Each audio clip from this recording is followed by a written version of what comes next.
Hello mga ka-fam! Hi! It's me, Mami Jolie! Seafood lover talaga ako.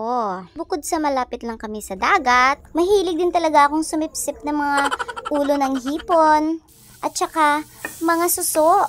Pwede din yung ibang ulo. Sarap niyan sipsipin. Di ba nga nandun yung lasa niyan? Hindi muna tayo magsisiga ngayon. Magluluto naman tayo ng merong butter. Nung first time ko kasi magluto ng buttered shrimps, nagustuhan talaga ito ng mga anak ko. At lagi nilang hinahanap-hanap. Iba kasi yung butter dahil nag-a-add ito ng flavor sa niluluto natin.